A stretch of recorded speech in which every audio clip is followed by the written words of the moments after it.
रियासती governor T Soundararajan ने हफ्ते को बीबी नगर के all India institute of medical sciences का दौरा किया और उन्होंने इस दवाखाने को तेलंगाना के लिए बात से फख्र बताया। उन्होंने कहा कि वज़ीर-ए-आज़म नरेंद्र मोदी शहरियों को सेहत आमा की हर मुमकिन सहूलत फराहम करना चाहते हैं और यददीरी भोंगीर में इस दवाखाने का क़याम इसी अज़म का हिस्सा है।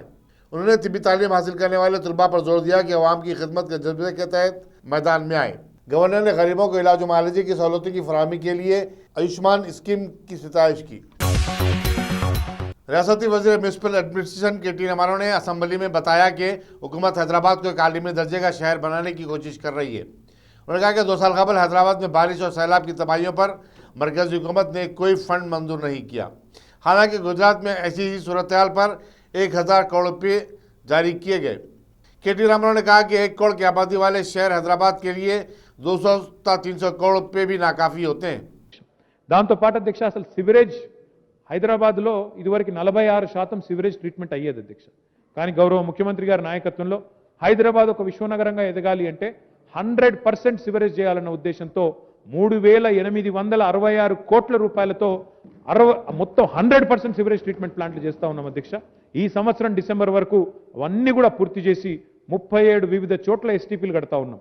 చేస్తే 2000 ఎంఎల్డీల మురికినీటి సామర్థ్యాన్ని సంతరించుకున్న మొట్టమొదటి నగరంగా, మురికినీటి శుద్ధీకరణ సామర్థ్యాన్ని సంతరించుకున్న మొట్టమొదటి నగరంగా హైదరాబాద్ ఆవిర్భవిస్తుందని చెప్పి కూడా నేను మిత్రులకు చెప్తా ఉన్నాను అధ్యక్ష. బాధాకరమైన విషయం ఏమంటే మనం సహాయము చేయరు అధ్యక్ష.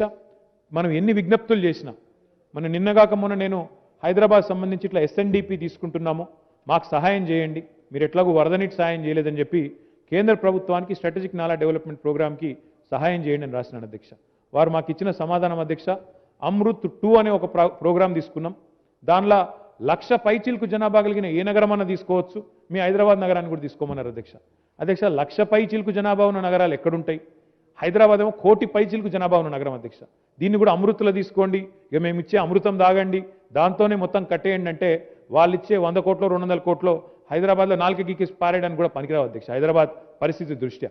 కాబట్టి ఈ రకమైన వైఖరి ఏదైతే కేంద్ర ప్రభుత్వం అవలంబిస్తూ ఉందో ఇది నిజంగా సిగ్గుచేటు, బాధాకరం, శోచనీయం అని చెప్పి కూడా నేను గౌరవ సభ్యులకు తమరి ద్వారా తెలియజేస్తా ఉన్నాను అధ్యక్ష. ఇందులో కేంద్ర ప్రభుత్వ పాట 0 అనే మాట కూడా మళ్ళొకసారి తెలియజేస్తా ఉన్నాను అధ్యక్ష. కాలేరు వెంకటేష్ గారు అడిగారు అధ్యక్ష, మీరు డీలింక్ చేయండి సివరేజ్ అండ్ స్టామ్ వాటర్ అని. తప్పకుండా ప్రయత్నంలో ఉన్నాం, దశల వారీగా చేసుకుంటూ ముందుకు పోతాం, సోదరుడికి అనుమానం అవసరం లేదు. మోహిని చెరువు గురించి వారు అడిగారు. మోహిని చెరువు కూడా ఇందులో టేకప్ చేశాం సార్. మోహిని చెరువును మనం ఆల్రెడీ టెండర్ కూడా పిలిచాము, వర్క్ కూడా స్టార్ట్ అయింది. అది 22 కోట్ల రూపాయలతో ఫేజ్ 1లోనే తీసుకున్నాము, ముందుకు తీసుకొని పోతాం అధ్యక్ష. అదేవిధంగా మిత్రులు సుధీర్ రెడ్డి గారు అడిగారు అధ్యక్ష, సరూర్ నగర్ చెరువుకు సంబంధించి అడిగారు. డౌన్ స్ట్రీమ్ ఏదైతే ఉందో మీరు దాన్ని చేయకుండా అప్ స్ట్రీమ్ చేయకుండా డౌన్ స్ట్రీమ్ చేస్తే ఏం లాభం అని అడిగారు అధ్యక్ష. తప్పకుండా వారు చెప్పిన సూచనలు పరిగణలోకి తీసుకుంటాం సుధీర్ రెడ్డి గారు. అవసరమైతే కొంత అదనపు డబ్బులు కూడా శాంక్షన్ చేసి, మరి ఎల్బీ నగర్ చాలా బాగా ఇబ్బంది పడ్డది అధ్యక్ష, ఎమ్మెల్యే గారు కూడా బాగా తిరిగారు, ప్రతి కాలనీకి పోయినాడు ఆయన సుధీర్ రెడ్డి గారు. తప్పకుండా వారి బాధని అర్థం చేసుకోగలను, దాన్ని కూడా తప్పకుండా టేకప్ చేస్తాం అధ్యక్ష. సోదరులు దానం నాగేందర్ గారు 3 విషయాలు చెప్పారు అధ్యక్ష. चीफ मिनिस्टर के चंद्रशेखर राव की सेहतयाबी और सलामती के लिए दिलसुख नगर की कनका दुर्गा मंदिर में 101 नारियल का नजराना पेश किया गया। चैतन्यपुरी के साबिक कारपोरेटर जय विठल रेड्डी की निगरानी में मुनक़िदा खुसूसी पूजा में टीआरएस के कारकुनों की बड़ी तादाद शरीक थी। वज़ीर सेहत टी हरीश राव ने रियासती असेंबली में बताया कि हुकूमत गच्चीबौली में कायम Telangana institute of medical sciences को बंद करने का कोई इरादा नहीं रखती। कायदे मजलिस मुखराना पार्टी अकबरुद्दीन अवैसी के सवाल का जवाब देते हुए उन्होंने कहा कि फिलवक्त आउट पेशेंट का शोबा काम कर रहा है। इन पेशेंट के शोबे को मल्टी स्पेशलिटी हॉस्पिटल में तब्दील करने के बाद दोबारा खोल दिया जाएगा। पहले अपन जल्दी में जब कोरोना के टाइम पे to take care of the corona patients, अपन कोरोना के लिए वो हॉस्पिटल खुल चुके हैं। अभी कोरोना खत्म होने के बाद उसको सुपर स्पेशलिटी हॉस्पिटल बनाना चाहते हैं गवर्नमेंट।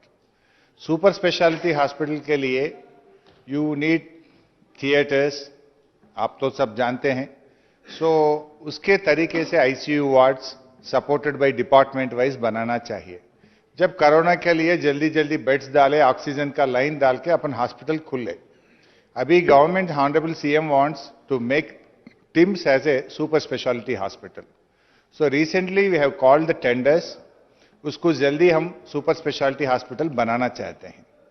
सो मीनवाइल हॉस्पिटल को बंद नहीं करते हुए एक 2-3 फ्लोर में ओपी चला रहे हम, और जैसा हॉस्पिटल का operation theatres and other facilities होते हैं वो टिम्स को पूरी तरीके से निम्स जैसा उसको अच्छी तरीके से सुपर स्पेशलिटी हॉस्पिटल बनाते हैं।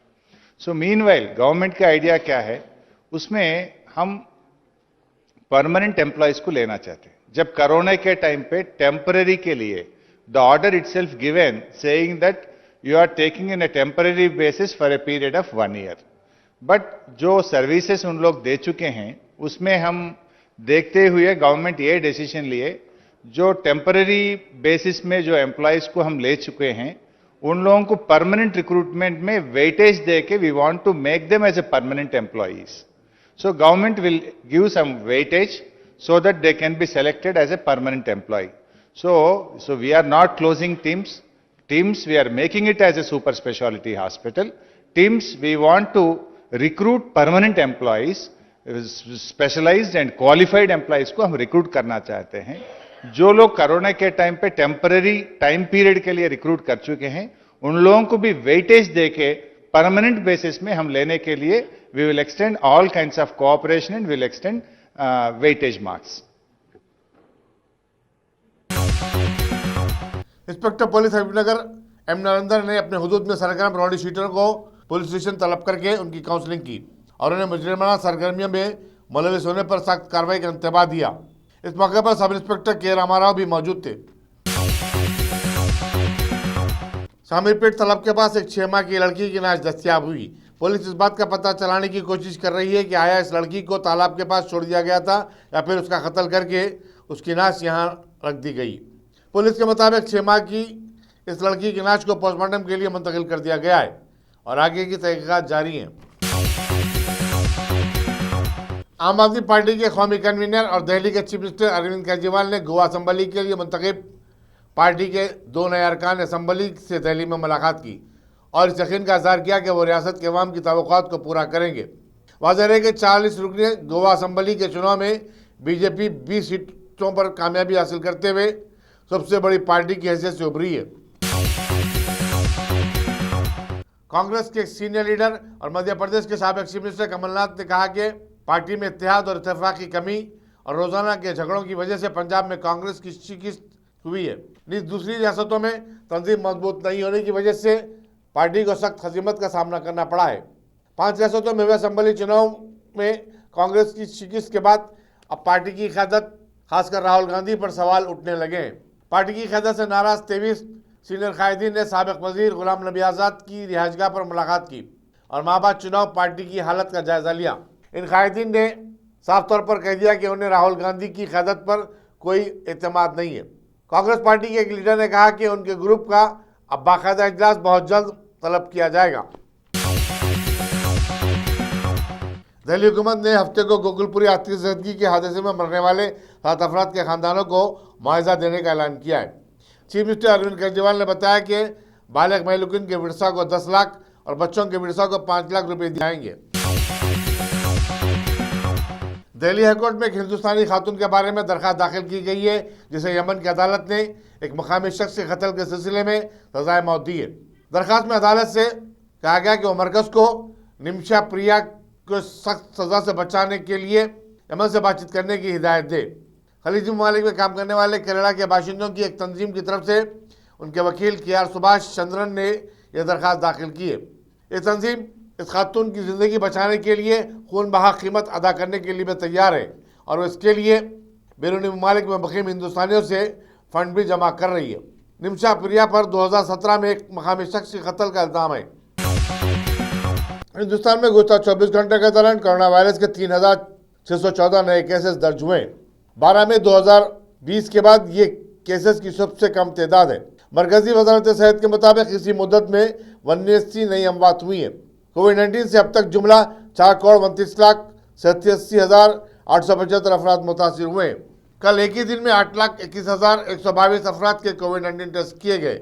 89 नई अमवात जो रिपोर्ट हुई हैं उनमें 73 केरला में हुई हैं।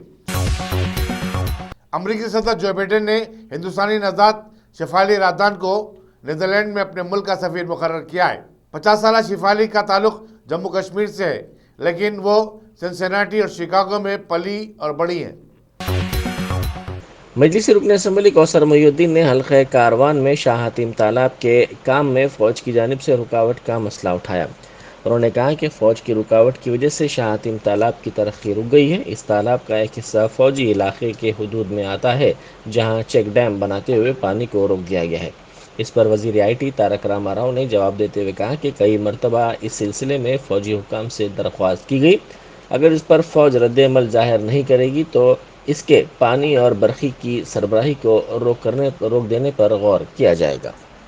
आपने जो बात कहा कौसर साहब, बुल्कापुर नाले की जो आपने बात कहा, जो आपने हमारे शातम तालाब में जो तकलीफ हुई थी, नदीम कॉलोनी में जो तकलीफ हुई थी, जहां हम लोग गए थे साथ में, और आप और हम और हैदराबाद के MP साहब भी थे। इस बात को लेकर मेरे को भी बहुत चिंता है, क्योंकि केंद्र सरकार जो है कंटोनमेंट में, खास जो हमारे मिलिट्री अथॉरिटीज है, बेवजह तकलीफ पहुंचा रहे हैं हैदराबाद की आवाम को। हमने बहुत बार शिकायत किया उनको।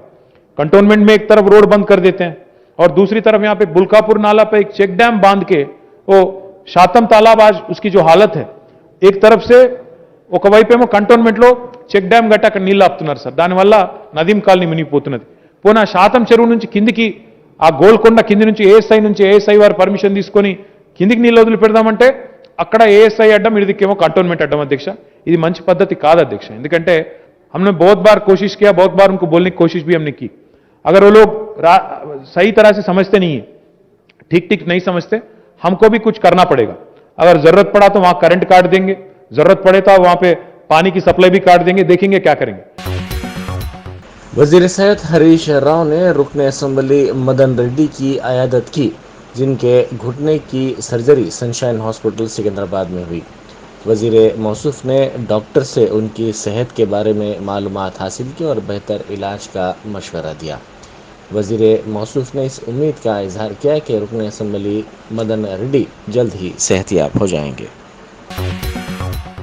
सैयद अकबर हुसैन साबिक सदर नशीन अक़लियती मालियती कारपोरेशन और मोहम्मद वहीद एडवोकेट रुकन रियासती वक्फ बोर्ड ने वज़ीर आला चंद्रशेखर राव की सेहत की खराबी की इत्तला पर दरगाह हजरात यूसुफैन में पहुंचकर आयत करीमा का एहतमाम किया. ज़रूरतमंदों में ग़िज़ाई पैकेट्स की तकसीम की और वज़ीर आला की सेहतमंदी के लिए दुआ की. इस मौके पर फ़हीम, एजाज़, अफरोज़, मसीह, सलीम और दूसरे मौजूद थे. आज हिंदुस्तान हैदराबाद सरजमीन पर जिस तरह हज़रत बाबा दरगाह में यहाँ पर हर मज़हब के लोग इस नीयत और इरादे से आते हैं, वो इरादे से वो नीयत भी और इरादे से कबूल होती है बारगाह में.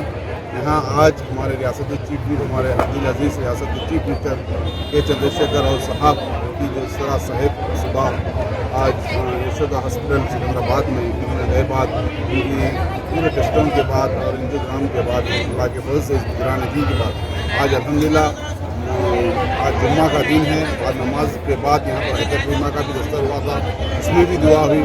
आज अल्हम्दुलिल्लाह मेरे दोस्त बोर्ड मेंबर वही साहब और दीगर हमारे फ़हीम और एजाज़, दीगर हमारे और सलीम, कई लीडर्स, पार्टी के लीडर्स यहाँ बारगाह में चादर और गुलाब पेश किया गया है. इस गुजराने दिन के पास कभी भी रियासती तेलंगाना की जो तहरीक शुरू थी, उस टाइम भी हमारे चीफ मिनिस्टर साहब एक अकीद मन से यहाँ पर हाजिर किए थे. अल्लाह के फजल से तेलंगाना हासिल हुआ. हम जो भी काम के लिए, जो जिस तरह जब परेशान में रहें, सुख में रहें, दुख में रहें, यहाँ पर जब आके गुजराने दिन के पास जब मांगते हैं, अल्लाह के फजल से वो मुकम्मल तौर पर दुआ कबूल होती है. अल्लाह के फजल से आज हिंदुस्तान के वाहिद एक सेकुलर लीडर है तो हमारे चीफ मिनिस्टर KCR साहब. अल्हम्दुलिल्लाह KCR साहब के लिए सिर्फ रियासती तेलंगाना ही नहीं बल्कि पूरे हिंदुस्तान भर पर आज सुबह में जब उनको TV पर देखे बाद, दवाखाने के देखे बाद, हर गरीब के घर में इस तरह अपने घर में जब तकलीफ महसूस होती है, अपने किसी को कुछ हुआ तो जैसा महसूस होता है, उसी तरह आज पूरे हिंदुस्तान में रियासत तेलंगाना की अवाम एक बेचैन होकर हर जगह हर मज़हब के लोग यहाँ पर हर रिलीजियस या हिंदू भाई, हिंदू, मुस्लिम, सिख, ईसाई, इस तरह आज हम यकीन-ए-मन पर हम पूरे मिल के यहाँ पर आके बारगाह में दुआ किए गए. इंशाल्लाह जुम्मा में भी हर मस्जिदात में भी दुआ किया गया है. KCR साहब के लिए अल्लाह सेहत दिए, अल्लाह और उनको हमेशा हज़ारों साल हमेशा रहेंगे. और रियासत तेलंगाना जब तक हुकूमत कायम रहेंगे बराबर। यहाँ पर केसीआर साहब को अल्लाह इस गुजराने दिन के सदक़े से सेहतमंद तंदुरुस्त रहेंगे और केसीआर साहब की क़यादत में इस तरह के टी रामाराव साहब बंदो, हमारे कई मिनिस्टर्स विनोद कुमार साहब बंदो, संतोष साहब बंदो और दीगर इस तरह कई काम कर रहे हैं, बहुत ही खुशहाली से काम कर रहे हैं। अल्हम्दुलिल्लाह आज यहाँ तेलंगाना के अवाम बहुत ही खुशी से है। वही मंजर देखते हुए अपने सब लोग अपने घर के आदमी समझ के यहाँ इस गुजरानी दिन के पास दुआ के लिए आए हैं। अल्हम्दुलिल्लाह आज जो सब लोग आए उनका भी मैं तहे दिल से शुक्रिया अदा कर रहा हूँ। गुजरानी दिन के सदक़े से अल्लाह उनको और सेहतमंद के साथ जल्द से जल्द और इंशाअल्लाह वो अवाम के सामने दिखेंगे। खुदा सईदाबाद इलाके में कल शब उस वक्त अफरा तफरी मच गई जब एक नौजवान ने एक ही ख़ानदान के 3 अफराद पर खंजर से कातिलाना हमला कर दिया। ये वाक़या कल शाम सईदाबाद क्रांति नगर में पेश आया। तफसीलात के मुताबिक शनमुगम नामी नौजवान ने कल मुकामी ईसाई को निस्बती बरादर कहते हुए मुखातिब किया, जिस पर वो बरहम हो गया और इसने अपने अरकान ख़ानदान को इस बात की इत्तला दी। इसी दौरान शनमुगम का साई के बाप श्रीधर से भी इस मसले पर झगड़ा हो गया। झगड़े के दौरान बरहम शनमुगम ने खंजर से श्रीधर, इसके बेटे साई के अलावा राजेश नामी एक और नौजवान पर हमला कर दिया, जिसके नतीजे में वो तीनों जख्मी हो गए। उन्हें इलाज के लिए दवाखाना उस्मानिया मुंतकिल किया गया। चाकूजनी की इस वारदात के साथ ही इलाके में कशीदगी फैल गई और मुकामी अफराद खौफजदा हो गए। पुलिस को इस बात की इत्तला दी गई। पुलिस ने मुकामी वाक़े पर पहुंचकर ज़ख्मियों को इलाज के लिए दवाखाना मुंतकिल किया और हमलावर के खिलाफ इक़दाम क़त्ल का मुकदमा दर्ज कर लिया गया। ज़राए के मुताबिक हमले के पसे पर्दा लड़की से छेड़छाड़ की वजूहात बताई जा रही हैं। आज क्या हुआ बोले तो हमारा बच्चा घर से निकल के हमारे भाई घर को आया। हमारे भाभी जो पुलियोरा बन के दिए तो आ रहे तो 6 बच्चे मिल के राउंड अप कर लिए उसको गालियाँ दिए। तो क्या समझ में नहीं आया उसको। फिर क्या हुआ, मेरे को आके बोला ऐसा गालियाँ दे रहे बोले तो मैं आया तो हमारा परसों हमारा भाई मर गया था और 10 डेज़ के दिन कुछ गड़बड़ हुआ करते उसमें उन बोल रहा था और भाई हमारे बच्चे को घेर के मार रहे थे। हम बीच में आए तो एक बच्चा चाकू निकल, पूरे 6 जने थे, एक बच्चा चाकू निकल के मार दिए मेरे को, मेरे बच्चे को, मेरे भांजे को, मेरे दामाद को मार दिए। एक को तो एक 7 हाथ स्टिचेस पड़ा, एक को 3 स्टिचेस पड़ा, हमारे दामाद को 9 स्टिचेस पड़ा, मेरे को तो मार दिए, पेट में मारे, हाथों पे मारे। बस मारने की वजह वो समझ में नहीं आया। वो पुराना क्या है उसको बच्चे से क्या है मेरे को समझ में नहीं आया। वो ऑटो ड्राइवर अब्दुल रहमान ने बालापुर हाईवे होटल के रूबरू गली में वाक़ प्लॉट पर कब्जे का इल्ज़ाम लगाया। उन्होंने इस सिलसिले में जारी वीडियो में कहा कि राउडी शीटर्स और लैंड ग्रैबर्स ने उनके प्लॉट पर कब्जा कर लिया है। प्लॉट पर जाने पर उनको जान से मारने की धमकियां दी जा रही हैं। उन्होंने कहा कि उन्हें जान का धोखा है। इस सिलसिले में उन्होंने बालापुर पुलिस से शिकायत भी की। अस्सलाम वालेकुम, मेरा नाम अब्दुल रहमान है। Balapur PS limit highway hotel के अपोजिट गली में मेरा प्लॉट है 100 गज का। वहाँ पे लैंड रॉडी शीटरा, लैंड माफिया उन लोग कब्जा करके बैठ चुके हैं। मैं प्लॉट पे गया तो मेरे को मार देते कर देते, कौन है ये हमारा है वो ये बोल के मेरे को मारने के चाकू वाखुआ बता रही, मेरे को मारने के धमकियां दे रही। मैं एक ड्राइवर आदमी हूँ, मैं मैरिड हूँ, मेरे को बच्चे वगैरह है, मेरे को जैसो जान का धोखा है। मैं बालापुर PS में ये कंप्लेंट भी दे चुका हूँ CI साहब से। अल्हम्दुलिल्लाह अच्छा रिस्पेक्ट मिला है मुझे। और जैसो मैं ये दिए तो और उन लोगों जैसो अगेंस्ट वाले लाके जैसो कोई डम्मी कैंडिडेट मतलब किसी गरीब को लेके आके शो करके इनको, और एक फहद बोल के है उन्होंने जैसो किसी को बेचे बोल के फहद साहब लेके आए, मैं इनको बेचा बोल के लेके आए, उनको लेके आए अंदर। 15-20 जने बाहर रॉडी शीटरा खड़े हुए बोले। फिर वो सर CI साहब समझा के करके भेज दिए कि आप लैंड पे नहीं जाना करना बोल के भिजा दिए। तो बाहर निकल के बोल रहे हैं सो PS वगैरह हम लोग मैनेज कर लिए, जहाँ जाते जो करते करो देखेंगे बोल के बोले। साहब मेरे को जान का धोखा है, मेरे को इंसाफ चाहिए, मेरा प्लॉट मेरे को चाहिए, मेरा पूरे मेरे कन ओरिजिनल डॉक्यूमेंट्स शुरू से आखिरी तक का मेरे कन मेरे ओरिजिनल डॉक्यूमेंट्स है। ये पेपर्स मेरे लैब को चेक कराइए, उनके भी पेपर चेक कराइए, मेरे जिसका जुनून ही है उनको दे दीजिए। लैंड माफिया के नामा बोल रहा हूँ, साजिद, इफ्तिखार, अबरार, फहद, आसिफ, माजिद। और इन लोगों का मेन इफ्तिखार है जो लोग ये चैन बना के पूरा कर रहे हैं, ये पूरे रॉडिस्टर्स है। ये इन लोगों के नाम है। राजेंद्र नगर PS में भी इन लोगों के FIR है। पहाड़ी पीएस में भी है, बालापुर पीएस में भी इन लोगों के कंप्लेंट्स है। ये लोग आए और मेरे प्लॉट पे भी इन लोग बैठ के नाइट में काम करा रहे हैं साहब, और मेरे को आना नहीं जाना नहीं, मेरे को बोल के बोल रही चाकू वगैरह ये वो हथियार वो ये बता रही। मैं इस बारे में कल साहब पीएस को बुलाए थे, अगेंस्ट वालों को भी, तो फहाद नसीर साहब को ले लेके आए थे, मैं भी आया था।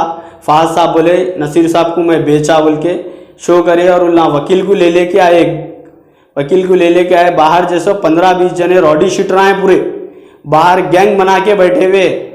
इन लोगों की वीडियो आप पीएस के कैमरों में देख सकते कितने जने हैं, और इल्ला जाते खुद भी धमका के करा के पूरा तन के गाड़ी के हौराना वगैरह मार लेते कर लेते, वो ये बोल के देख लेंगे क्या है क्या नहीं बोल के जा रहे हैं साहब। मेरे को मेरी जान का धोखा है। मेरे को जुनूबी ज़िले पुलवामा, वस्ती ज़िले गांदरबल और शुमाली कस्बे हिंदवाड़ा में तसादुम के दौरान सिक्योरिटी फोर्सेस ने जैश के एक पाकिस्तानी कमांडर समेत लश्कर तैयबा से वाबस्ता 4 जंगजुओं को हलाक करने का दावा किया, जबकि एक जंगजू को जिंदा गिरफ्तार कर लिया गया। आईजीपी कश्मीर विजय कुमार ने कहा कि पुलवामा के चीवा कलान इलाके में मारे जाने वाले जैश मोहम्मद के जंगजुओं में से एक पाकिस्तानी कमांडर भी शामिल है। उन्होंने महलूक पाकिस्तानी कमांडर की शिनाख्त कमाल भाई उर्फ जट के तौर पर की है। उनका कहना था कि महलूक पाकिस्तानी कमांडर पुलवामा और शोपियां अजला में साल 2018 से सरगर्म था, और वो कई मिलिटेंसी जराइम और आम लोगों के साथ ज्यादती करने के वाक़यात में मुलविस था। मौसूफ आईजी ने कहा कि हिंदवाड़ा के निछापा इलाके और गांदरबल के नौनिर इलाके में लश्कर तैयबा से वाबस्ता एक और जंगजू मारा गया।